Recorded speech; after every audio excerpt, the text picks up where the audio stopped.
Okay, so I think I can speak. I think everybody can hear me. I'm very happy. I'm Johanna from Office and Part, although it says Anne Schwanz on my video.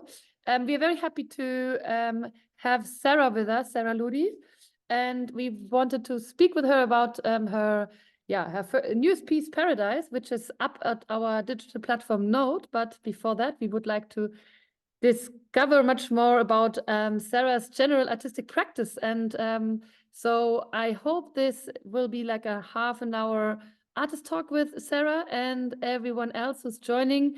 Feel free to probably post some questions in the chat. Anne will also provide you with the Node platform on the chat. And yeah, I think from now we can start. Sarah, can you hear me? And hello. And where are you right now?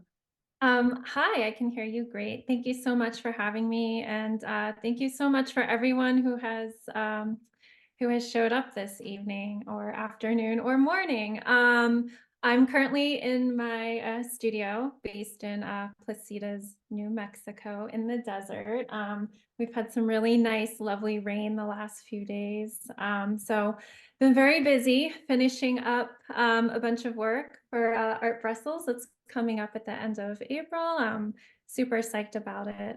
So yeah, I've just been working nonstop here in the Well, we are very studio. excited as well because Sarah will have the solo booth with us at Art Brussels. So, yes, that's going to be very exciting. But before that, we started off with Node. Node is a platform that we call Exploring the Boundaries of Digital Art. It's a platform where we want to build the bridges between traditional art world and the digital art world. And every couple of months, we are hosting one new piece from one artist and introduce the artist to the audience. And this is what we are doing today with you, Sarah, and with with your work. So I thought before we dig a little bit deeper into Paradise, the news piece, which is a generated AI video, I would like to talk to you about your work in general. So can you maybe start a little bit off and tell us how you work, what you do, and for how long, but yeah, but especially what you do. Okay, sure. So yeah, I've been working with computers for over 25 years to make work, but prior to that and alongside that, I started out as a musician and a painter.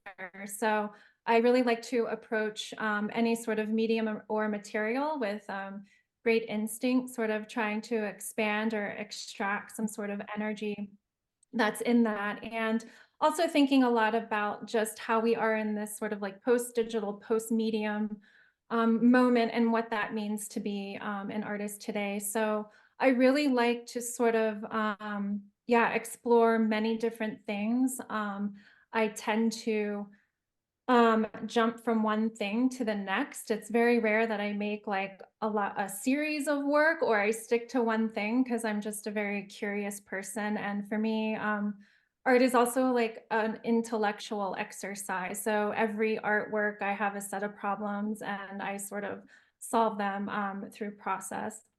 But underneath all of that, I think that like a lot of things that I'm interested in are, notions of immateriality and the unseen and things that are sort of like outside of our day-to-day. And I feel like art is a way for me to kind of get closer to understanding just these basic things about what it means to be human and to be living on this planet. And so I like to really work with computers a lot to kind of think through these things. And I really like this sort of relationship between the immaterial and ephemeral things and digital. Even though digital is very rooted and it has a physicality to it, there's something, with like dreams and thinking and the sort of Yeah. illuminated visions we have in our mind and the parallel to digital. So I just kind of like to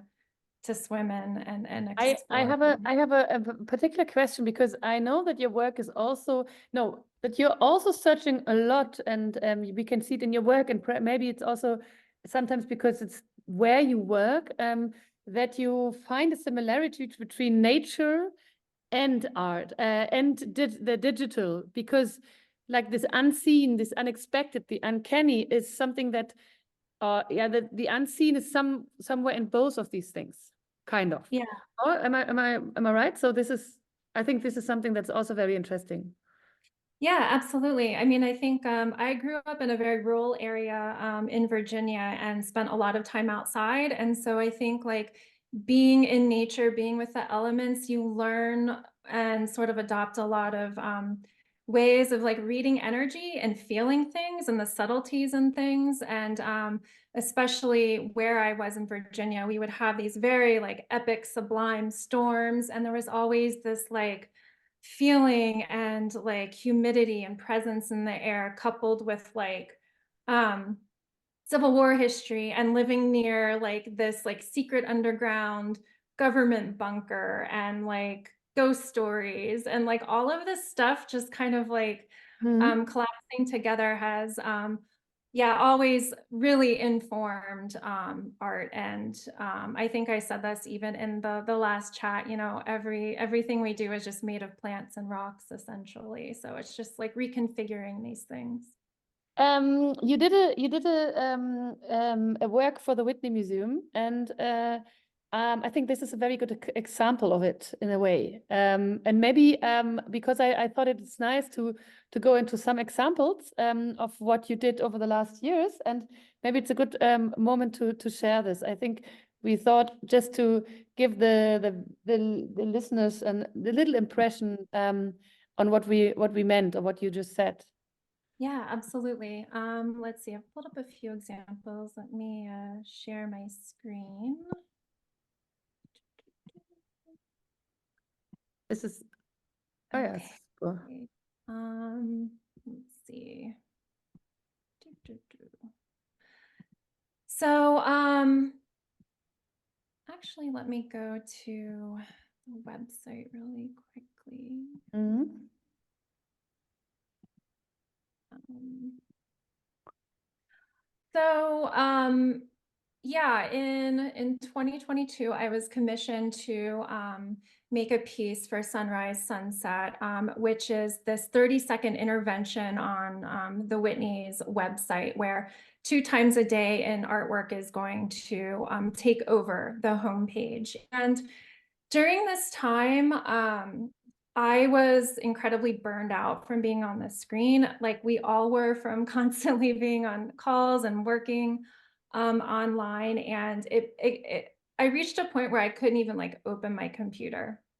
I was having a really hard time with it. So I started just making some sculptures in my garden and getting back into painting and stuff in these more physical processes that weren't in the screen. And I sort of wanted to carry that into this commission because this is just such a remarkable you know, thing to be able to do that I was like, okay, well, I still need to make a digital work. But how do I do that? You know, just, you know, also like honoring how I'm feeling and also honoring um, the sort of space between like this hyper connection that we're in and hyper isolation. And so I came up with this idea of making an expansive land sculpture that then would be translated onto the website. So in thinking about the process, I only had 30 seconds to be able to show an artwork. And I wanted it to be able to have a timeline and scale that was even beyond the browser. And so Tumbleweeds kind of came through this thought process. And so what I essentially did is I would, you know, go on hikes and find pieces of broken glass, collect them, and then tie them to the center of tumbleweeds with garden twine, and then release them. And then, you know, it's more of a conceptual sculpture because no one's ever going to see it in its entirety. And it could, you know, be spanning miles. It's completely generated by wind. And so just thinking about all of these points of light in space, kind of like, you know, they're all connected in some way, but they're all kind of having, it's like this like weird generated piece almost. And also the elements will at some point fall back to the desert. The garden twine dissolves within 2 months. So it's a very minimal gesture. There's really no impact that I'm having on the land. And that's something that was very important to me. So with that, using, these very lightweight materials, I wanted to just basically make this map, this sort of abstracted representation of this map of the tumbleweeds in space. And so this is like the first map of sunrise. And basically what I did is video recorded the light reflections and then masked them and then made them into these points of light. And this is all animated GIFs that are being displayed. So I also just wanted a file that was very lightweight, that isn't, resource heavy, and also just kind of was a counterpoint to Web3 and NFTs, which I was just so overwhelmed by, and I didn't even want to acknowledge it at the time. So I went back to like Web1 and like internet cosmology with the GIFs. And so over time, these maps change depending on, releasing the tumbleweeds. So this is the first one, just these points of light. There's one both at sunrise and sunset, and there are these different maps. This is a later version of it. And with the later versions, with the points of light, I would also run them through an image of sunrise and sunset to kind of start collecting the color of each map. And this is another one that it became very orange in color because this is when we got into wildfire season, and New Mexico had one of the worst fires we've had. The skies were filled with smoke. You could see the fire in the distance from our house. It was really scary. But yeah, the maps kind of evolved over time. And since it was the pandemic, I was very lucky to have this work up for a good 6 or 7 months. But yeah, I consider it to be kind of like an expanded media piece. It's kind of a land sculpture. It's also this digital intervention. But just, yeah, I think it kind of like encompasses just how I work and how I think and how I really like to think of space and time in my work and the way things can kind of flow through and meander. I think this also brings us to materiality in a way, because it's not just time and space that you are interested, but also the materiality. We actually put on 2 works by you, 2 paintings, the 2 paintings that we had with close reading. I mean, for the ones who are listening online, please check later on our website the close reading exhibition. Anne can put a link. There you can see also 2 paintings, 2 abstract paintings that you did recently for the last exhibition that we had here in Office and Part. I don't want to go into these details, but I would like to speak about materiality, and maybe we could start first with digital materiality and maybe also talk about AI in a way. Like, I know it's a jump because I talked about painting, but on the other hand, it really makes it understandable or makes it interesting that you are like switching around with all these materiality a lot. And I think this would be also a nice step to go further to understand how you got into working with artificial intelligence and how intensely you do that in the analog and the digital. Yeah, I hope sure. I'm jumping right. I'm not no. So, prior to working with computers, I was working with analog materials. So starting with like cassette tape, 1/4-inch tape, film, VHS, and Hi8. So there was always this I've always had this really connection to the material of things while also wanting them to kind of like transcend that material.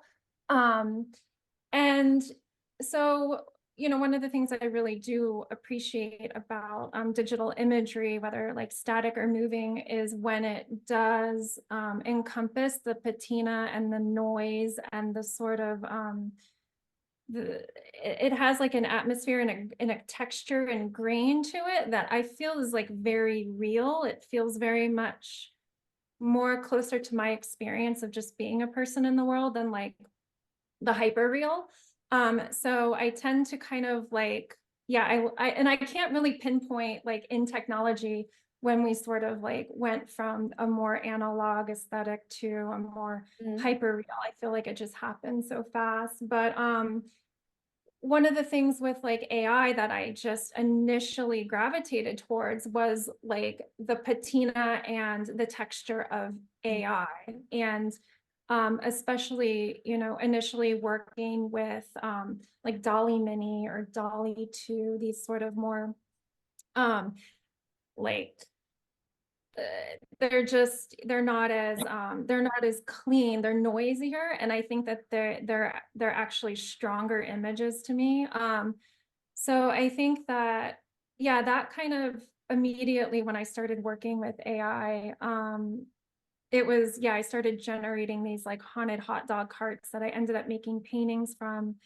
And then from there, I found them to resonate a lot of things that I was interested in. And that is like the way that images circulate online and they tend to degrade, or they have a certain quality. And I felt like AI is trying to like replicate that in some way or trying to make it better. But I would say when I started working with AI, around the time I actually made Tumbleweeds, I fell in love with it, and I felt like it had collapsed a lot of things together processes that I was working on. I became way less interested in working in 3D. And because I felt like I could make moving image work in a much more interesting way rather than like having these super laborious processes of like, oh, I got to model this shape. And I like there to be an element of like real time or something that's just I'm able to work constantly It's with. faster, right? It's also much faster. Faster. Or you get a I mean, response. Yeah. you get a response. And I think, like I don't have to spend hours rendering something and then assess it. I can do it quickly.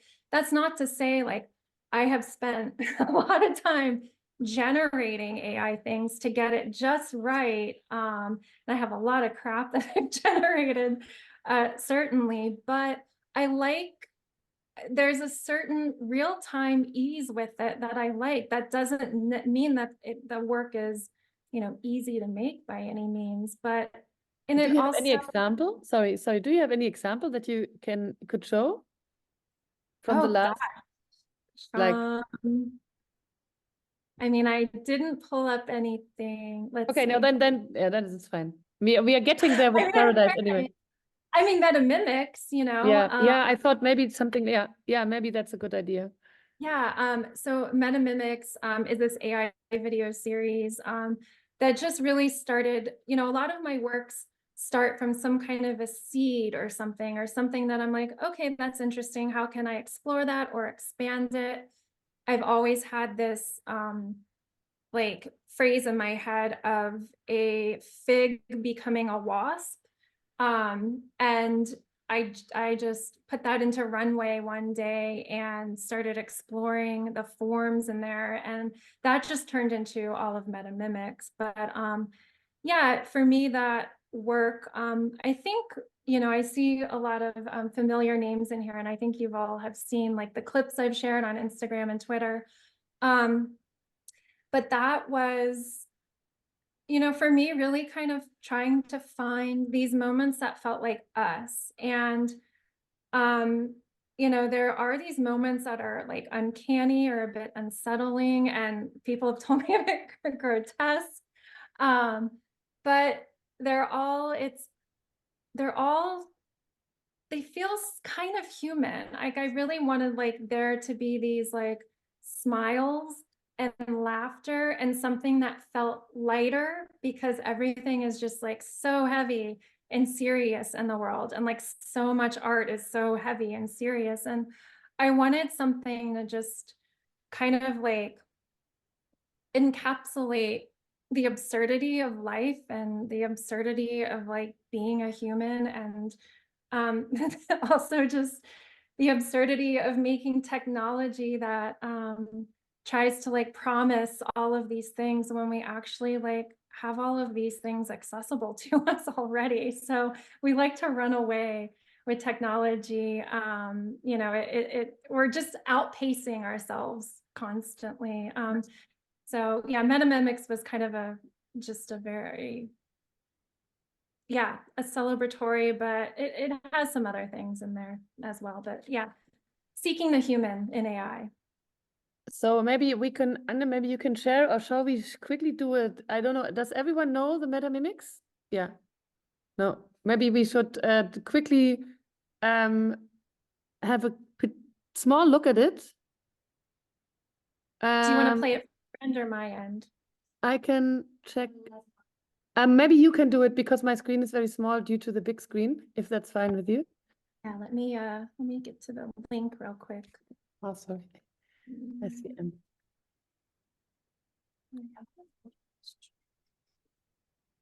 Oh wait, hold on. I got to go into my YouTube studio real quick. Yeah, because I think it's very interesting how you used Metamimics to really play around and also touch the boundaries, or like not the boundaries, but you also touched the possibilities of AI, or how let's say AI in general, but it was really like text to video that you worked with. And I think it was also for us very interesting when we showed it at the beginning of the year. No, we didn't. We showed it in September. Yeah, summer. Sorry. Yeah. Sorry. And you created it in the summer, during the summer, and this lightness of this light society is really in it. And of course, we had so many visitors here, and everybody that we spoke about it realized that this is something that always comes from like total mass of human input. And I think that's also very important to understand, or very nice to understand.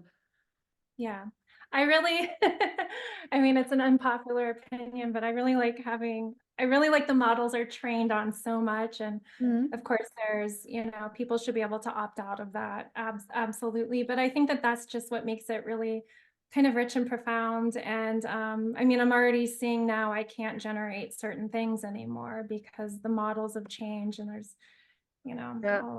all of these things. But yeah, let me go ahead and get this up. So that we just have a short Yeah. insight. Maybe we can also see it on the big screen. Very nice.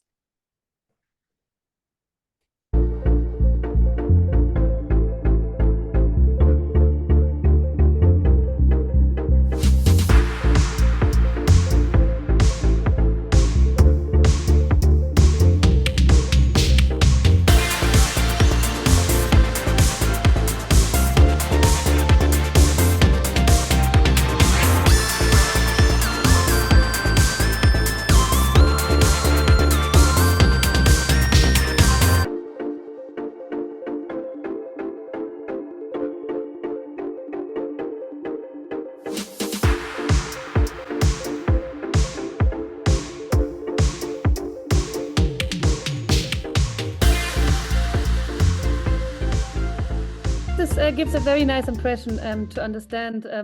And because I want to, I'm going closer to the node piece, Paradise. But there's one last question I have on materiality.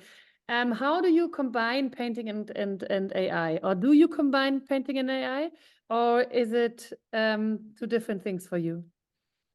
I mean, I think everything kind of just bleeds and blends together. So I think that in general, I think that any medium I approach, I like to say I approach it like a painter. That's just like what I know from like very early. But I would say, so the works for Brussels are so I have a few digital paintings that are going to be at Brussels, and those have some AI elements. So working with digital painting, a lot of what I do will be just like drawing on a stylus and working in Procreate, bringing it into Photoshop and stuff. And the AI component is taking, you know, my own digital paintings and blending them together to like get an image that I then kind of use that image as like paint. So I'll put it into the digital painting and then implement it and stretch it and paint over it. And so it just kind of becomes this other material. And with the physical paintings, I will have 4 of them at Brussels. They are, the composition is loosely based on an AI generated images. So I generated a bunch. I think the prompt was like a carnival on the horizon at night. So it just creates this kind of weird thing that I quickly sketch out on the canvas. And then it's up to me to fill it in and to kind of like turn it into a painting. I don't want to make something so incredibly constrained and confined to AI, like, oh, this is so rigid and this is about this. Like, I really want it to like be open and to be able to, like, I think for me, it's important as an artist to embody things and to have those things naturally come out into an artwork rather than I'm going to illustrate this thing in this artwork. Like, I don't like that at all. So I think like naturally the paintings, they're weird, they're great. I love them so much. But they have this like a bit, this thing that's like a bit off. Like you're like, what is this? And that's kind of the AI element. And it's, yeah, it's just kind of like we're in this moment where AI is influencing our lives. I don't need to illustrate it, but like that vibe is present painting. I think I really like this quote. You don't need to illustrate it, but the vibe is there. I think that's very nice. I will keep that also for Brussels. I think that's very cool too, because it makes it very simple to understand how you work with material. And let's move to Paradise, to the video work that is up on Node for the last week now, and it's the 5th art piece that is online on our platform. And maybe we can switch to it and you can show it because I think before we talk about it, we can see it. And I think it's also with sound on the Node website. Anna? I was looking, sure. And yeah, I wasn't sure if it's working, but it should work. And what my first question would be is it a painting? I mean, that's a really great question. I would say that, yeah. You have to show it first. You have to show it Oh, first. yeah. Okay, I don't here, know if hold you on. all have seen it, but I think Let's this Share sorry, screen. but I think this makes it more No, of course. Yeah. understandable why I ask it.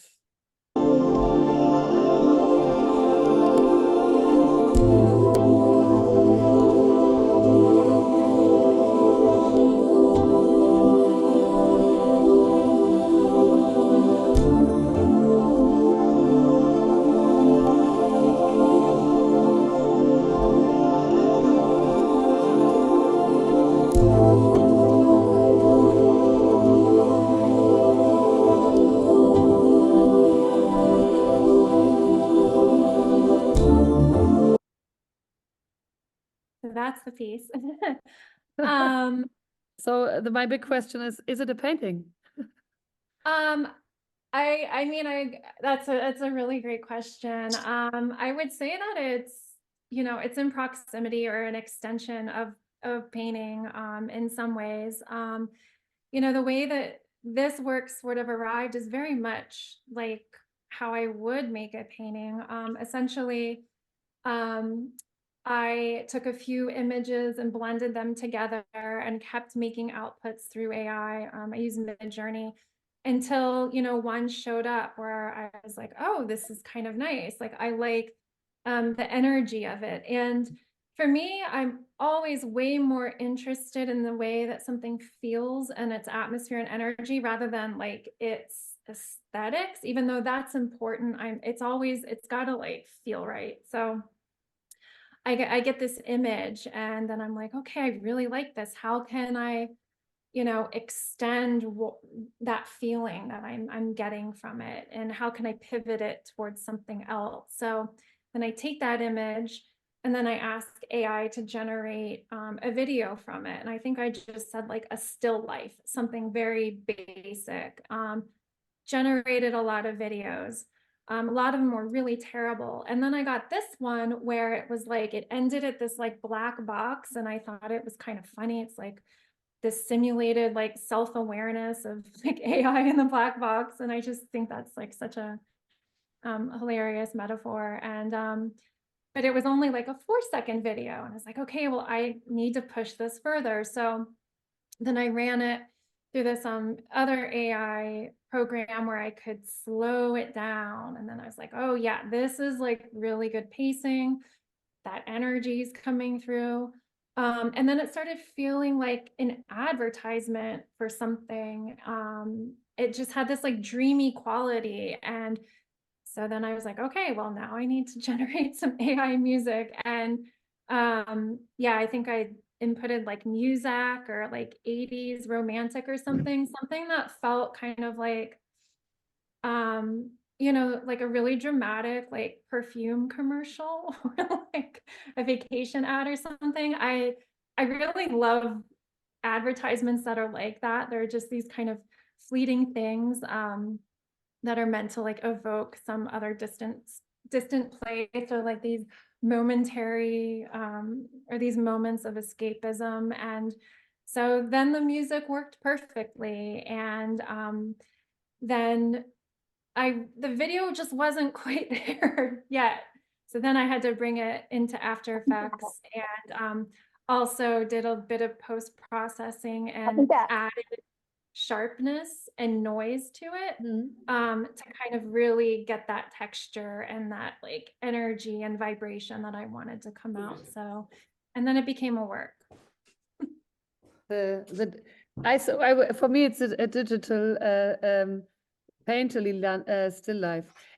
Sarah, I think this is very nice how you explain it, and how I think everybody can really easily understand that it's more about the vibes and the feeling than that's just an image or just or the material. I have a question, because you combined sculpture, painting, music, and a lot of different digital tools. What do you think it will lead to in general in society, when we can especially experience art? Or also for you, do you still hear me? Yeah, I can hear you. Yeah. Yeah, okay, good, because I didn't see you, so I wasn't. Oh, okay, yeah. No, that's fine.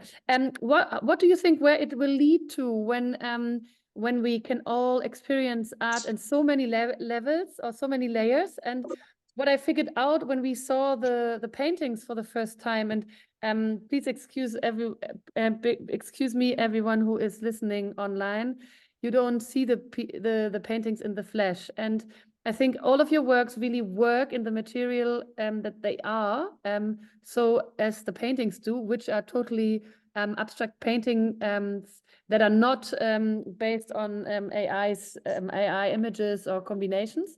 But what do you think where it will lead to? How do we look at art? How do we look, or how do you want to how do you want to create your artistic pieces, since there are so many options? I think this is we are in a very special or very interesting point, and you've been working with technology so long. Do you have the feeling that maybe with AI or what is going on and the speed of new tools, is it something very special at the moment? Can you switch off the screen? Maybe you can switch off the screen. Oh, yeah. No, it's so I mean, I think a few things, you know, me and so many peers and so many artists that, you know, work with these technologies to create work. I think that like we all inherently know how important this work is. We know that it is contemporary art, and, you know, we're still waiting for the world to kind of catch up. So, and to have like the sort of digital literacy that we all have. And I think with AI becoming so mainstream for anyone, I think that it's only going to allow people to understand digital vocabularies even more. And I think that with that, I just see an increase in like us as people contemplating more and maybe being able to occupy more like higher level thinking at some point, as we're like creating all of these models and we're sort of expanding our knowledge base. But I think that, you know, one thing that I really like, I think, yeah, my mom is on here. Hi, Mom. Um, I also really love the idea that, like my mom could like have an app and explore like, a creative side of her. Like she's a very creative person and I think she could, do anything that she gets her hands on. And thinking about that sort of accessibility in creation, I think is really a beautiful thing in the world. And I think that only improves society and improves who we are as people.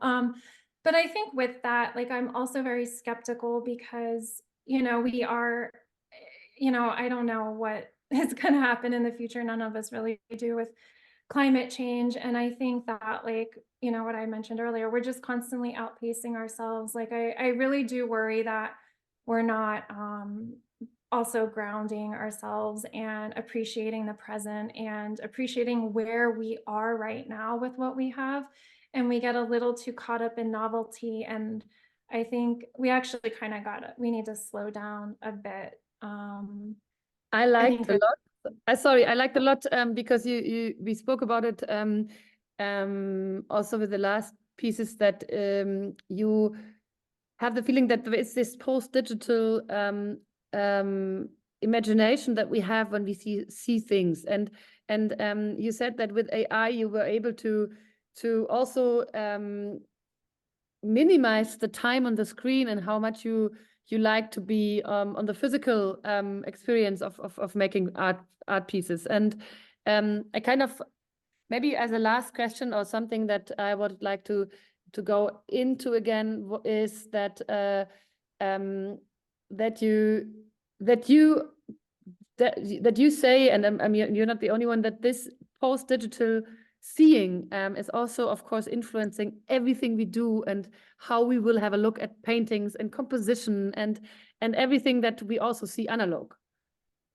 Yeah, I mean, absolutely. And that's like something that I noticed, nothing that I was purposely embedding in any of my work, but when I started to kind of like have distance from certain things, I would notice that like, and maybe it's also just my, like I was stigmatism. So like light bursts, become very bright or, yeah, the way that like light bleeds into our eyes, it changes the way images look. It changes the way that we look at the world, our relationship to illuminated light and like reflected light. And yeah, even in my paintings, it's like I really love color so much. Like my work is very colorful. Color is very important, but when I'm in the studio painting, I really have been gravitating towards blacks and these like very dark colors because then I'm looking at the surface and the light and so forth. And yeah, so I think that I can't just make like a painting that feels like a painting I would have made at some point. It's completely influenced by my like digital lens, so to speak. And I really love that. I love that it's been this huge amount of time where I haven't made paintings and I'm in my 40s and I'm coming back to it. I'm actually really glad that I let it go for a long time because I wouldn't be making the paintings I am now had I like kept doing it. They would have been something else. And so I feel very excited about that. But yeah, I mean, the world, it's all post-digital. We cannot look at anything without our knowing, yeah, and we're in this technological time and just the way our vision has changed. And I will say one thing that is a bit, worrisome when I tried on like the Apple's new Vision Pro, and I'm glad that they try to be very good about privacy and stuff. But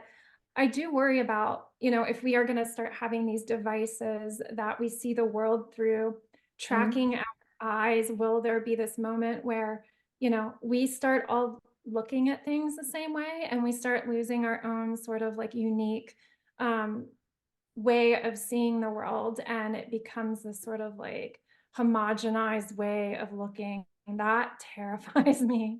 That's like Wow, that's one thing.